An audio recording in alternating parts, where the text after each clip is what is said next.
Welcome on board, chosen one. Let's stop pretending this started today. It didn't. It started the moment they laughed and said, "Who do you think you are?" It started when they dismissed you, minimized you, told others you were nothing special, told you to bow, to wait your turn, to stay quiet. They said you were imagining things. They said nobody was watching. They said you were paranoid. Funny how quiet they got once the results showed up. Look who finally noticed the shift. Look who stopped joking. Look who suddenly started whispering your name behind closed doors. The same people who said you would never matter are now studying your moves like a final exam. Not because you begged for attention, but because your silence became louder than their noise. You didn't chase relevance. You became unavoidable. This is the part nobody warns them about. When someone survives months of pressure, isolation, and doubt without breaking, observers don't feel inspired. They feel threatened. They start counting your steps, replaying your words, trying to decode your calm. They want to know how you stayed standing while they were busy mocking from the sidelines. That curiosity turns into fear very fast. They said, "Oh, the legend needs to bow." You didn't. They said, "Watch how reality humbles them." It didn't. They said, "Give it time. They'll crack." You didn't. And now the watchers want a meeting. Let's be clear. This isn't respect. This is damage control. This is people realizing they underestimated the wrong person for too long. They've been watching you for months because your consistency didn't match their narrative. You didn't spiral. You didn't self-destruct. You didn't ask permission. You moved quietly, learned fast, and adapted while they stayed stuck repeating old jokes. There's a strange silence that comes after that kind of realization. You feel it in rooms before you hear it in words. Conversations stop when you enter. Smiles arrive late and leave early. Compliments sound forced. The atmosphere changes because the power dynamic already did. You're not fighting a battle anymore. You're standing in the aftermath of one. Right here, press the like button and subscribe. Do it as a way of paying this message back and strengthening the voice that refuses to be erased. Back to business. They didn't watch you because you were loud. They watched you because you were controlled. Because while others were flexing for attention, you were building something real. Because you didn't explain yourself every time they misunderstood you. Because you let results do the talking and silence do the cutting. That kind of restraint scares people who rely on chaos to feel important. Here's the exposed truth they won't admit out loud. You remind them of what they didn't become. Every time they replay your journey, they see the moment they quit, the shortcut they took, the excuse they clung to. That's why your existence irritates them, not your success, your discipline. Think back to the past version of you. The one who was overlooked, laughed at, underestimated, told to wait, told to calm down, told to be realistic. That version took the hits quietly and kept moving. While others were busy announcing plans, you were collecting skills. While others were begging for validation, you were building leverage. That's not luck. That's structure. The universe responds to patterns, not promises. And your pattern changed. Now the watchers want proximity. They want a seat at the table they said you'd never reach. They want to ask questions they once mocked. They want to understand you, which is a polite way of saying they're late and they know it. Meetings like this don't happen when people feel superior. They happen when people feel behind. This is where the villain becomes the hero, not by apologizing, not by softening, not by shrinking, by staying exactly who you became. Calm, observant, unrushed. You don't walk into that meeting to prove anything. You walk in knowing the scoreboard already exists. You don't explain your power. You let them feel it in the room. They thought watching you would give them control. Instead, it exposed their obsession. The hunters became nervous. The judges became quiet. The critics became curious. That's what happens when someone outgrows the story written about them. This intro isn't a hype speech. It's a confirmation. You weren't crazy. You weren't imagining the eyes. You weren't wrong about the tension. They were watching you because something about you refused to collapse. And now they want a meeting because they finally understand something terrifying. You didn't survive to be invited. You survived to be unavoidable. And now pause right here for a second, because this is the doorway. Not the flashy part, not the loud part, the part where people either stay or quietly disappear. If you felt eyes on you for months, if you've sensed the shift before anyone said a word, this is where it gets uncomfortable and real. The watchers didn't just observe your wins. They studied how you survived the quiet, how you handled being alone, how you moved when no one was clapping. That's why this next part matters. This isn't entertainment anymore. This is decoding what they were trying to figure out. So, if this message is landing a little too close to home, don't scroll. Don't rush. Hit the like button and subscribe right now as a signal that you're staying for the full breakdown. Not for me, for yourself. For the part of you that knows this isn't coincidence. You don't get watched for months by accident. Drop a comment with 777. If you're ready to understand why the watching turned into a meeting request, that number isn't magic. It's a marker. It tells me you're locked in, focused, and willing to face what most people avoid. Because once you see how the watchers think, how power actually shifts, and why silence made you dangerous, you don't go back to being confused. Now, we move step by step, slow, precise, no noise. And if you're really who this message is for, you'll feel the pull to stay until the end. Let's begin. Number 1. The moment they realized you were not crazy. They didn't start watching because you were weak. They started watching because you didn't fold. This didn't begin with drama. It began with repetition. The same faces appearing too often. The same questions asked in slightly different ways. The same pauses when you entered a room. 6 months ago, something shifted. And you felt it before you could explain it. Not fear, awareness. The kind that makes your spine straighten and your instincts stop sleeping. You noticed patterns because patterns are loud to people who think for themselves. That's where they messed up. They assumed confusion would silence you. Instead, it sharpened you. They wanted you to doubt yourself. That was the first move. Make the subject question their own perception. Make them laugh it off. Make them say, "I'm probably overthinking." That's the oldest trick in the book. Gaslight until the fire goes out.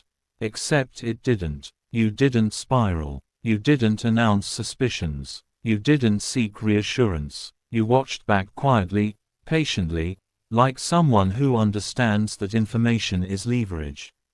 Look at the irony. The moment they began observing you, they exposed themselves. A watcher always leaves fingerprints. A little too curious, a little too interested, asking questions that don't match the relationship, showing up without reason, paying attention where attention wasn't invited. They thought they were invisible. They forgot one thing: you weren't asleep. This is where the enemy gets uncomfortable, because here's the truth. They hate. You didn't react emotionally. You didn't confront. You didn't panic. You adapted. You started moving differently, sharing less, listening more, letting people talk themselves into revealing intent. You didn't become paranoid. You became precise, and precision is terrifying to people who rely on chaos and noise. They said, "It's nothing." They said, "You're imagining things." They said, "Relax. Nobody cares that much." And yet here they are watching, tracking, comparing notes, acting like coincidence still applies. Let's answer the question forming in your mind right now. Why you? Because you didn't behave like someone who needed approval. Because you didn't chase attention. Because you didn't collapse under pressure. Most people crumble when isolated. You didn't. You got quieter, stronger, harder to read. That's when curiosity turns into surveillance. Think about it. When someone doesn't react the way they're supposed to, it unsettles everyone who depends on predictable behavior. You didn't overshare. You didn't explain yourself. You didn't perform for the room. You kept moving forward while they were still trying to understand the last version of you. That gap scared them. Here's the part nobody says out loud. Watching is an admission of inferiority. You don't study what you believe you've already mastered. You don't monitor what you think is beneath you. The moment they started paying attention, they confessed without words that you were ahead of them in some way they couldn't define. That's why it got obsessive. They weren't watching for mistakes. They were watching for cracks. And the longer they watched, the more unsettled they became. No breakdown, no public collapse, no dramatic failure, just steady movement, just controlled silence, just results stacking quietly in the background. That's when fear replaces curiosity. You may have wondered at some point, if they're watching, why haven't they acted? Because watchers hesitate. Actors take risks and they didn't know where you stood. They couldn't read your next move. You weren't broadcasting intent. You weren't leaking strategy. You were existing without explanation. That is a power move whether you intended it or not. Picture it like this. A room full of people talking and one person says nothing. Eventually, all eyes drift toward the silence. Not because it's empty, but because it feels loaded. That was you. The quiet variable. The unsolved equation. The presence that didn't beg to be understood. They thought time would expose you. Instead, time fortified you. And now comes the shift. Watching turns into wanting access. Observation turns into invitation. The meeting request isn't about collaboration. It's about control. It's about finally sitting across from the person they couldn't figure out from a distance. They want to see if the calm is real, if the confidence is earned, if the strength holds up close. Here's the motivation they never planned on giving you. You already won the first phase without saying a word. You survived the observation period. You didn't self-destruct under scrutiny. You didn't hand them ammunition. You didn't become reactive. You became untouchable. If you're wondering whether this is coincidence, it's not. People don't watch nothing. Systems don't monitor irrelevance. Meetings don't get requested with people who failed. This is the universe responding to consistency.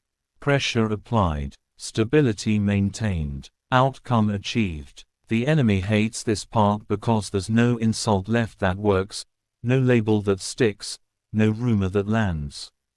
You outgrew the narrative while they were still clinging to it. They watched you become something they can't easily interrupt. This is not about ego. This is about awareness. You weren't hunted. You were assessed. And you passed without even knowing it was a test. That's why the watching began. That's why it lasted months. And that's why it didn't end quietly. The watchers didn't find weakness. They found resolve. And now they want a meeting because distance stopped protecting them. Number 2, you turned their surveillance into a trap. They thought they were collecting data. They didn't realize they were volunteering it. This is where the story stops being about fear and starts being about control. Most people, the moment they sense pressure, either freeze or flee. They explain themselves. They overshare. They panic post. They try to clean up their image like guilt is already proven. You didn't do any of that. You stayed. You adjusted. You leaned in so calmly that it confused everyone watching from the shadows. They expected you to react. You didn't. They expected you to retreat. You didn't. They expected chaos. You gave them choreography. Here's the part that messes with their heads. You never confronted the watching. You never acknowledged it openly. You treated it like background noise, like something beneath explanation. That alone flipped the power dynamic, because the moment you don't act like you're being hunted, the hunters start questioning who's really in control. Imagine this. Someone thinks they're tailing you through a maze, carefully tracking every turn. What they don't realize is you designed the maze. You know where every dead end leads. You know which turns mean nothing. You start walking slower, not out of fear, but to let them catch up just enough to reveal themselves. That's what you did with your life. You changed nothing major, just minutes, just details, just enough to make their notes unreliable. One day you leave earlier, another day you stay longer. You post something vague that sounds important but means nothing. You talk openly about plans that don't exist, knowing ears are listening. You let them chase ghosts while you stayed grounded in reality. This wasn't paranoia. This was strategy. People watching from a distance assume every move is intentional. So, you gave them intention without substance. They filled in the gaps themselves. That's the dangerous part. When observers start writing your story for you, they expose their assumptions. And assumptions are weaknesses. You might have wondered, am I playing games? No. You were testing reactions. You were mapping interest. You were seeing who leaned forward when you shifted, who asked questions that didn't fit, who suddenly needed to know more than they earned the right to. You weren't hiding. You were filtering. The loudest truth is revealed by who panics when nothing actually happens. They thought your cryptic moments meant secrets. They thought your silence meant plotting. They thought your calm meant confidence hiding something bigger. They weren't entirely wrong, just wrong about what. The real secret wasn't your next move. It was that you were watching them watch you. Imagine this. Two people at a chessboard. One thinks the game hasn't started yet. The other has been counting moves since the first piece was touched. That was the gap between you and them. They were reacting to surface-level signals. You were tracking behavior over time. Here's the part that should motivate you deeply. You didn't need power to do this. You didn't need authority. You didn't need status. You needed patience. And patience breaks people who rely on urgency to feel important. While they rushed to conclusions, you slowed everything down. They built files. You built context. They tracked moments. You tracked patterns. They chased noise. You followed behavior. At some point, the watchers started contradicting themselves. One expected you here. Another logged you there. One assumed intention. Another saw nothing. Confusion crept in. And confusion inside a watching system is poison. Because once they can't agree on what they're seeing, control starts slipping. Confusion is what happens when control meets intelligence. It can't rush. You didn't need to fake brilliance. You let them project it onto you. That's the brilliance they can't handle. When people start believing you're 10 steps ahead, even if you're just standing still, they begin sabotaging themselves. They overthink. They overcorrect. They reveal motive. You may have asked yourself, what if I'm wrong? That's normal. But notice this. If you were wrong, nothing would have escalated. Watching would have faded. Interest would have died. Instead, it intensified. The more neutral you stayed, the more focused they became. That alone answers the question. Imagine this like fishing, except you never cast a line. You just stood near the water and fish kept surfacing on their own, curious, unsettled, drawn by stillness. That's not manipulation. That's presence doing the work. You also learned something critical about yourself in this phase. You realized you could sit with uncertainty without collapsing. You could exist under observation without shrinking. You could be misunderstood without correcting the record. That's a level of self-trust most people never reach. Anyone who needs to be understood immediately is not ready to be powerful. The enemy hates this because it exposes the truth. You didn't flip the script with aggression. You flipped it with restraint. You didn't win by being louder. You won by being clearer internally. And clarity doesn't announce itself. It just moves differently. Now step back and see the irony clearly. They wanted to collect evidence. They ended up creating it against themselves. Every extra glance, every unnecessary question, every sudden interest confirmed what you already sensed. Watching turned into exposure.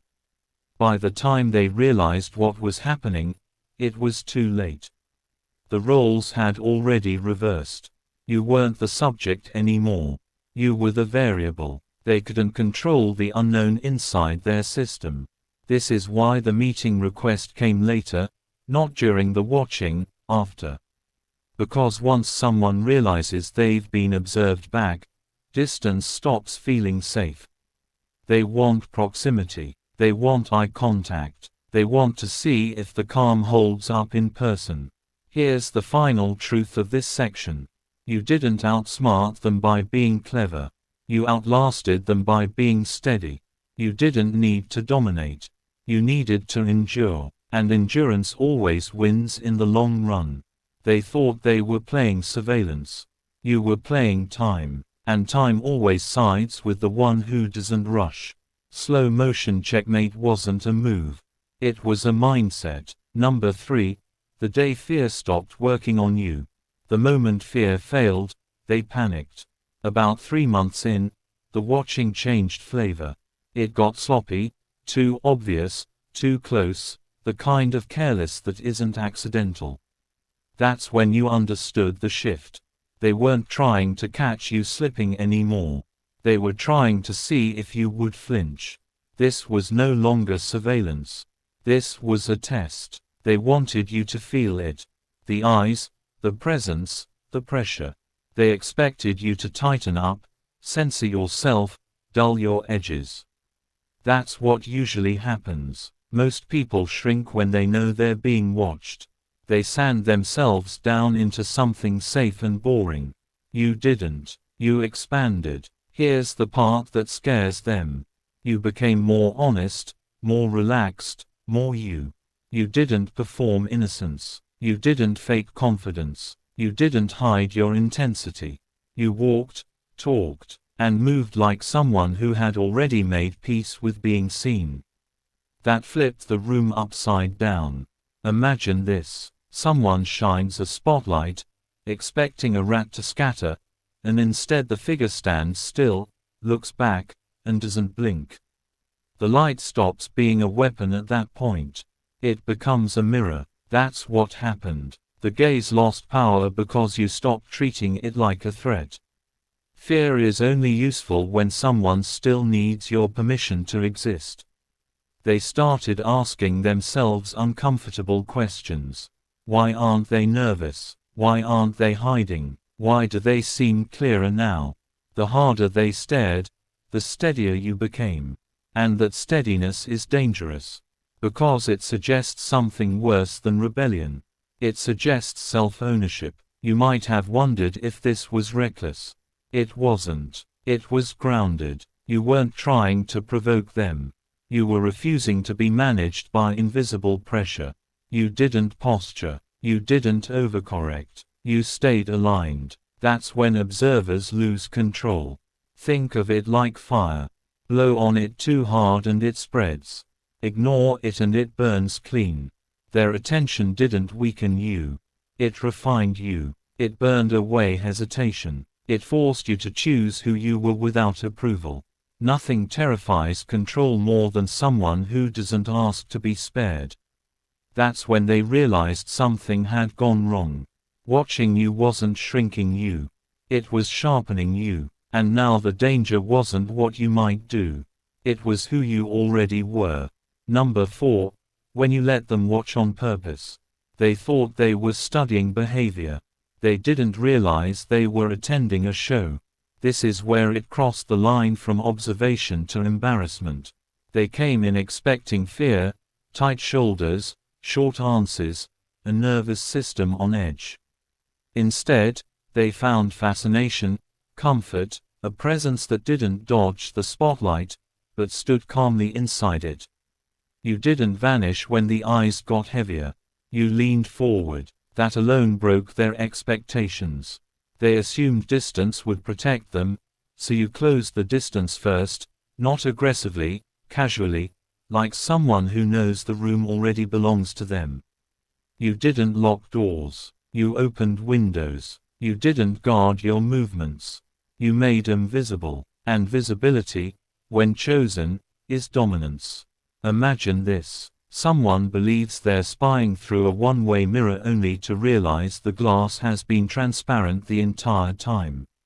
No panic, no scramble, just you standing there, aware, composed, and unbothered. At that moment, the mirror stops being protection. It becomes exposure. The spotlight only burns people who haven't decided who they are. They expected defensive behavior. Instead, you moved with intention. You spoke clearly. You laughed easily. You didn't explain yourself, but you didn't hide either. That smile you wore wasn't friendliness. It was consent, a quiet signal that said, I see you and I'm not impressed. That's when fear switched sides. Their notes started changing. Language softened. Certainty cracked. Subject appears aware. Subject seems comfortable. Subject is not reacting as predicted. What they couldn't write was the truth. You weren't cooperating. You were directing. Think of it like a stage. They thought they were backstage crew pulling strings in the dark. You stepped under the lights and let them realize too late they were sitting in the audience. Every movement you made had rhythm. Every pause had weight. They weren't controlling the scene anymore. They were trying to keep up with it. When observation stops shaping behavior, it starts revealing weakness. You didn't perform to impress. You performed to clarify, to show that being watched no longer altered you. That's the moment surveillance turns useless. Because once someone chooses visibility, control evaporates. They came to watch you unravel. They stayed to watch you command. Number 5. The meeting is not an invitation. It's a confession. They don't want answers. They want reassurance that you're human like them. Let's strip the fantasy away.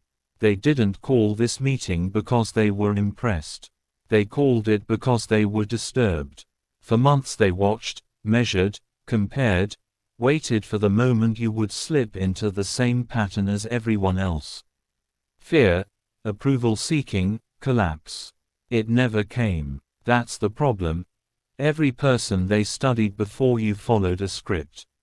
Pressure increased, posture shrank, eyes lowered, words softened, identity bent. You didn't do any of that.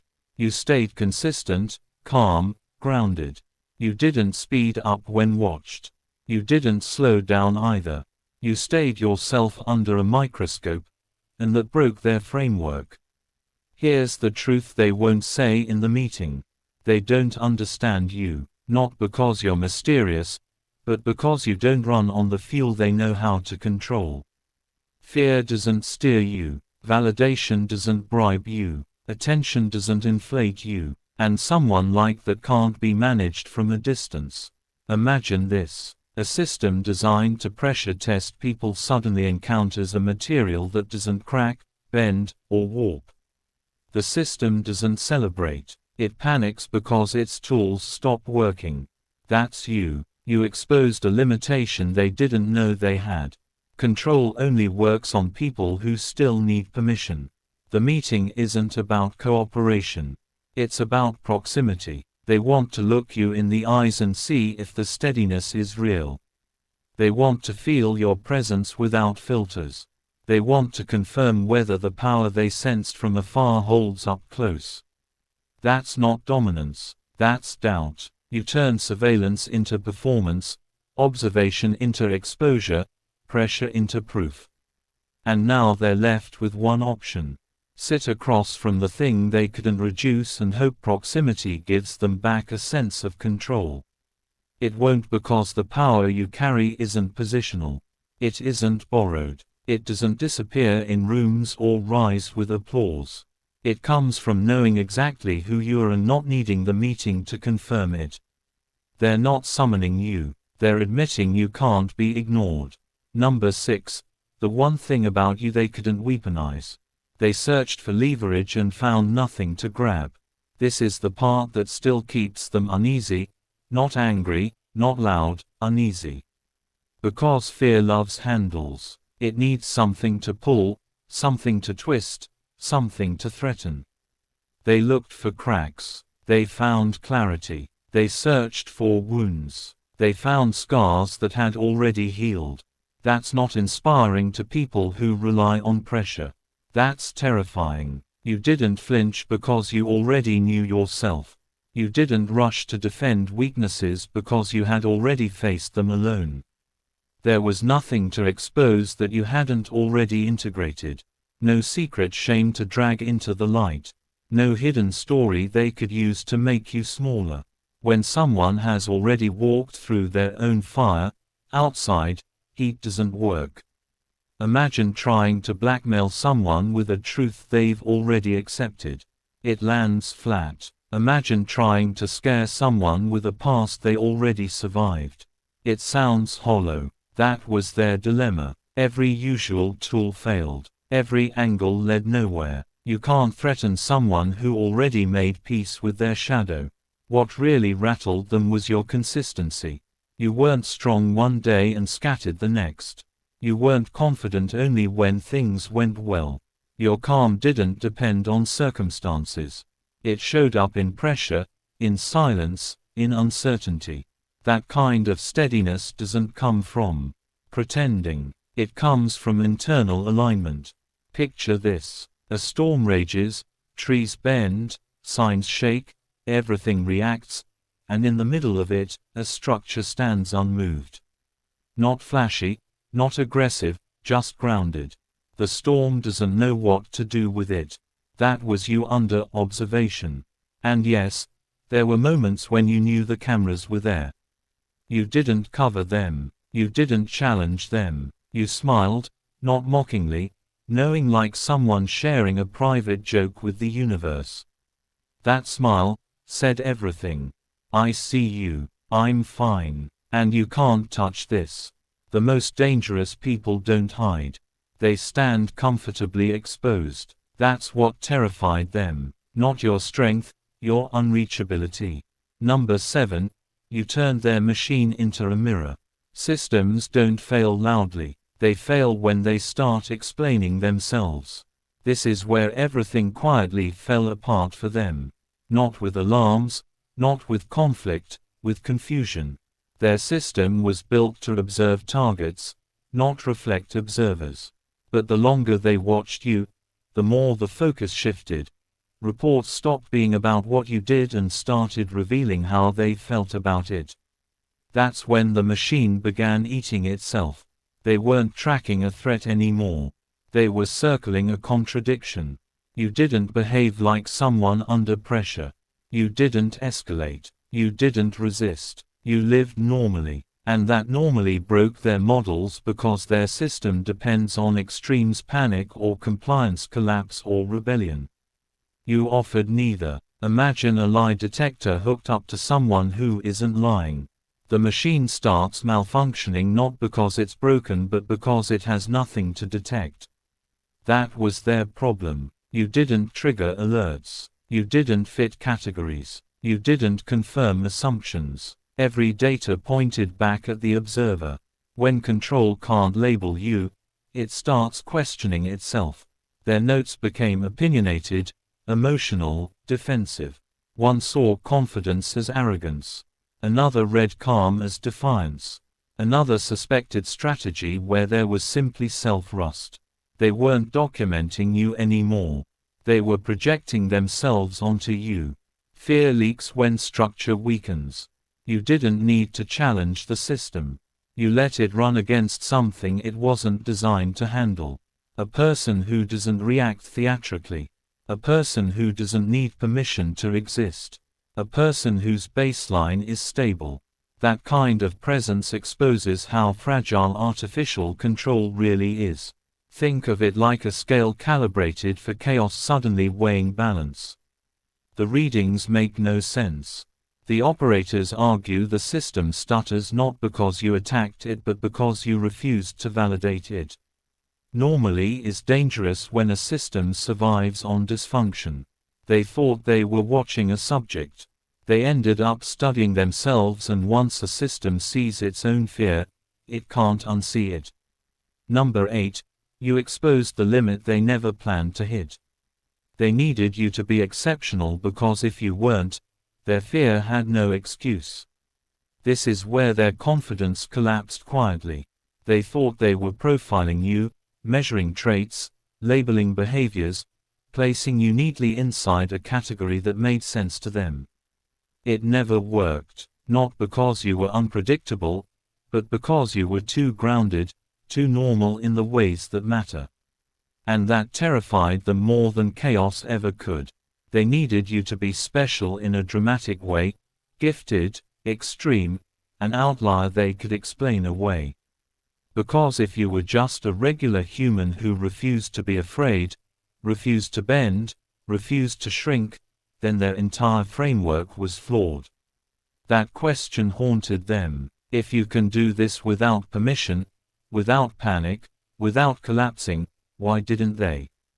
Imagine this. A rule book written to control behavior suddenly meets someone who isn't breaking rules but also isn't obeying them emotionally. The book doesn't catch fire. It just becomes useless. Page after page means nothing. That was you inside their system. They don't fear rebellion as much as they feared proof. Every report they filed became a confession. Not about you, but about their limits. You didn't confess to being special. You didn't claim power. You didn't dramatize your presence. You simply existed without fear. And that existence forced an unbearable comparison. If strength can look this calm, then what had they been doing all this time? Think of a locked door everyone assumes is sealed until one person casually turns the handle and walks through. No force, no noise, just the realization that the lock was never as strong as advertised. That's the lesson you became. They weren't learning how to deal with you. They were learning how exposed they were. The most dangerous lesson is realizing you never needed permission. You didn't teach them with speeches. You taught them by standing still. And that lesson cost them their certainty. Number 9. Your freedom is the glitch they can't patch. They don't fear what you are. They fear what you make possible. Let's clear this up before they twist it. You're not special in the way they hoped you'd be. You're not rare because of talent, privilege, or some hidden advantage. You're rare because you're free. And freedom is the one thing their system was never built to tolerate. They can regulate behavior. They can label personalities. They can predict fear, ambition, insecurity, hunger for approval. Those are easy. Those run on patterns. Freedom doesn't. Freedom doesn't ask how it will be received. It doesn't adjust itself to fit expectations. It doesn't wait for validation. And once someone sees it up close, it spreads. That's the real threat. Imagine a bird sitting calmly on an open window while everyone else argues about the cage. Not screaming, not rebelling, just gone whenever it wants. The cage doesn't look powerful anymore once someone proves the door was never locked. That's what your existence did to them. Control survives on the belief that escape is impossible. They didn't feel attacked by you. They felt exposed because your calm showed how much effort they put into maintaining a prison they never questioned. You didn't break rules. You didn't challenge authority. You simply stopped living as if invisible permission slips mattered and that made their structure look outdated overnight. They want the meeting because freedom confuses them. They hope you'll explain it, package it, reduce it into steps they can monitor and neutralize. They want to believe you did something clever instead of something honest. Because if freedom is just a choice they never made, that truth is unbearable. Think of it like this. A crowd standing in line for years suddenly notices one person not standing at all. Not protesting, not complaining, just living outside the line. The line immediately feels optional. Dangerous thought. Freedom isn't loud. It's obvious once seen. That's why they're uneasy. You didn't escape dramatically. You walked out quietly. And now the cage looks ridiculous. They don't want your power. They want the explanation that makes them feel safe again. They won't get it. Number 10. The room where they expected control and met calm. You don't prepare for a meeting when the outcome already knows your name. They think preparation is happening on both sides, spreadsheets, talking points, power seats. They believe readiness equals leverage. That belief alone tells you everything. You don't prepare because preparation assumes uncertainty and you're not uncertain. This meeting isn't a test for you. It's a reveal for them. They studied you for months expecting nerves, justifications, explanations. People usually walk into rooms like this trying to manage impressions, soften edges, negotiate their worth. You won't. You won't need to. You already lived under their microscope and nothing cracked. A table and some eye contact won't change that. Imagine rehearsing a storm only to meet clear weather. That's what your calm does to their expectations. It disarms without effort. They planned for resistance or submission. They didn't plan for curiosity. They didn't plan for someone who listens without needing approval, who speaks without needing to convince. The most unsettling presence in a room is someone who doesn't need it to go well. They expect defensiveness. You bring steadiness. They expect explanations. You bring silence that makes them feel it.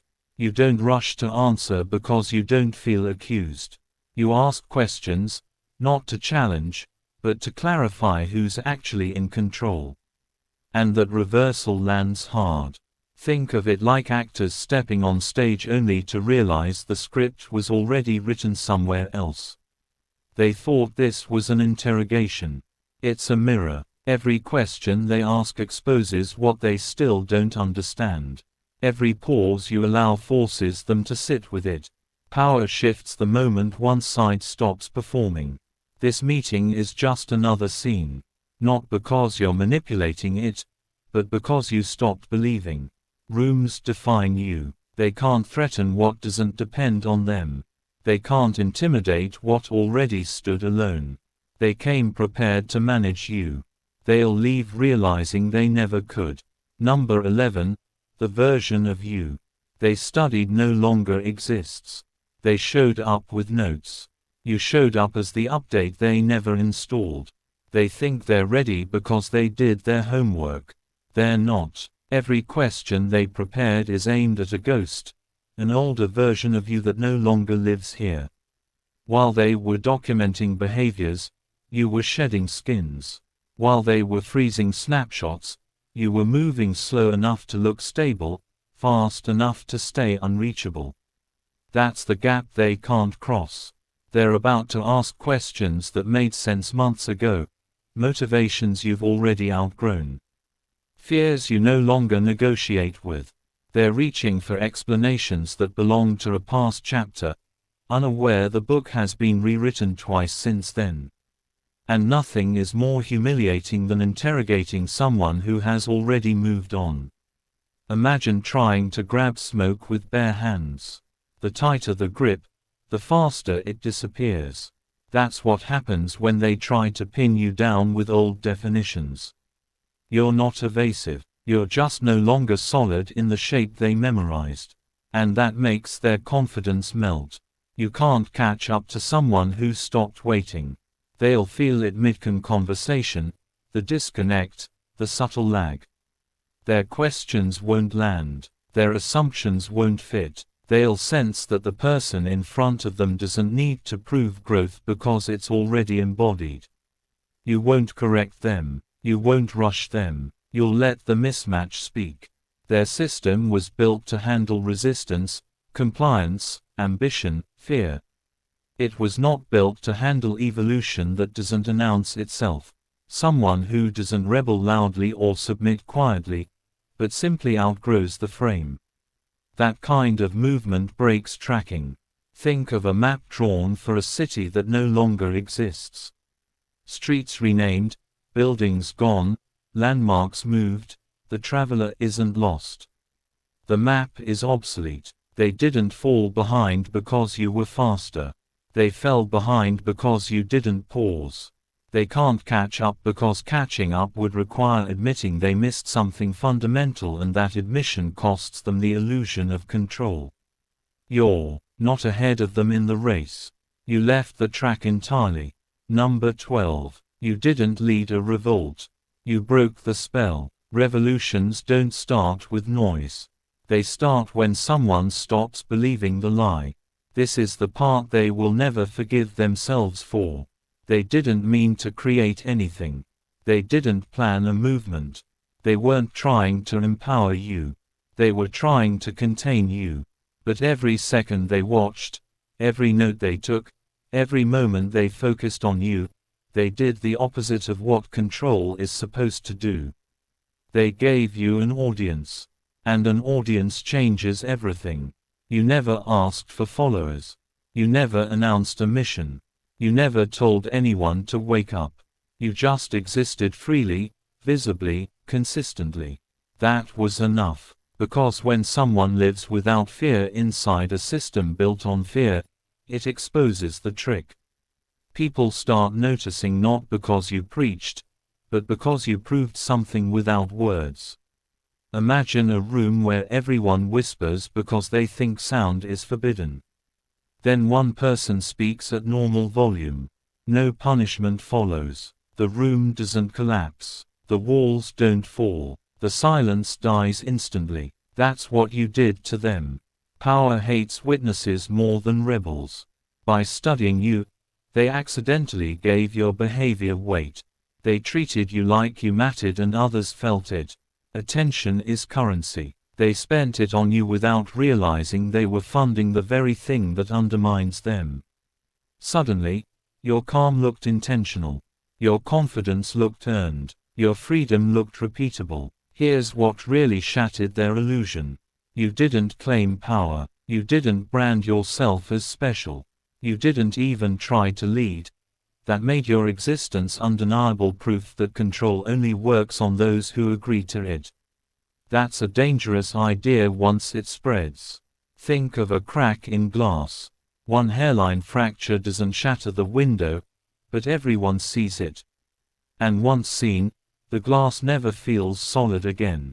That's you. Not loud, not violent, just visible enough to make belief impossible to maintain.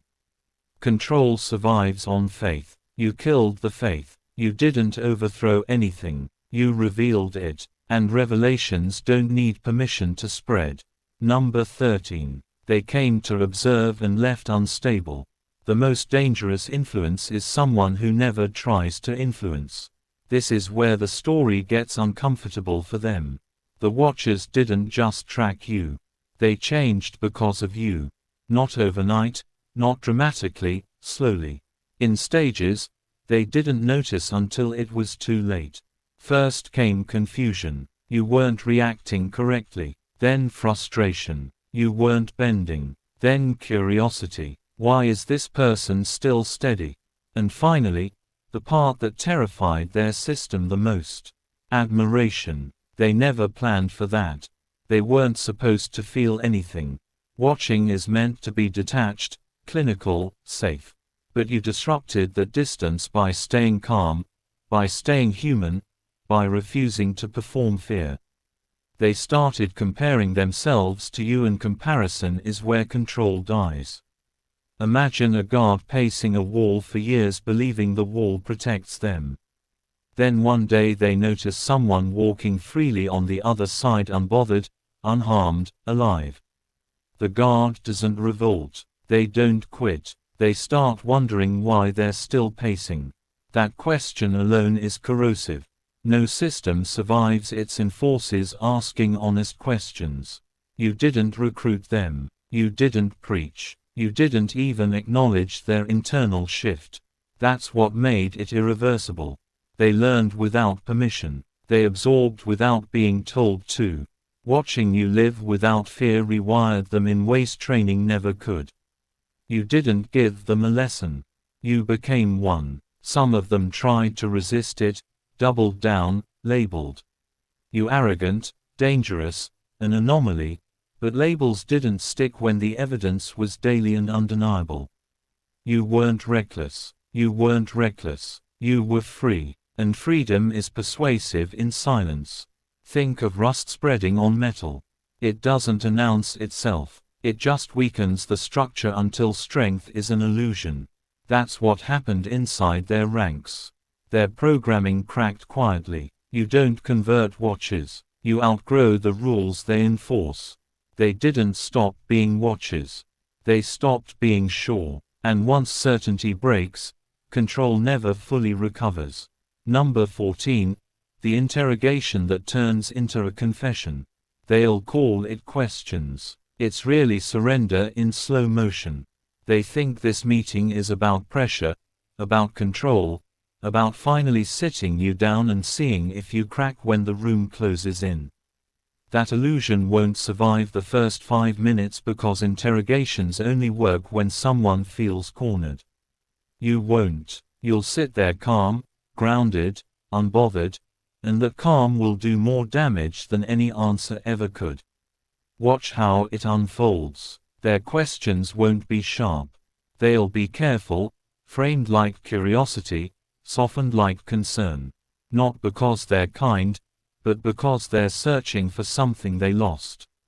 Certainty. They won't ask how you did what you did. They'll ask why it didn't break you. That difference matters. Imagine someone staring at a locked door their whole life, believing it's sealed shut. Then they meet someone who never tried to force it, never fought it, never even acknowledged it, and somehow ended up outside. The first reaction isn't anger. It's disbelief. The second is envy. That's the room you're walking into. People interrogate when they want power. They ask for help when power stops working. They'll project authority, but listen closely. Their words will expose longing. They want to know how you live without the constant fear they normalize. How you move without asking permission they still think is required. How you stay steady without approval they still chase. You won't need to convince them. Your presence already answered the question. Think of it like a mirror placed where they expected a wall they came ready to push. Instead, they'll see themselves, their limits, their compromises, their invisible cage. And cages feel unbearable once noticed. You won't dominate the room. You won't submit to it. You'll let it reshape itself around you. That's the part they didn't prepare for. Freedom doesn't argue, it reflects. They won't leave with answers. They'll leave with doubt. And doubt is where every real change begins. And now we close this exactly where it was always heading. Not with noise, not with celebration, with clarity. You were never being chased. You were being studied because you refused to live scared. You didn't break the system. You outgrew it. And once that happened, the watching had no choice but to turn into a meeting. Not to control you, but to understand what they can't undo. If this hit, lock it in. Like the video, subscribe, drop 77 in the comments if you felt this in your bones. Share it with someone who's been watched and didn't flinch.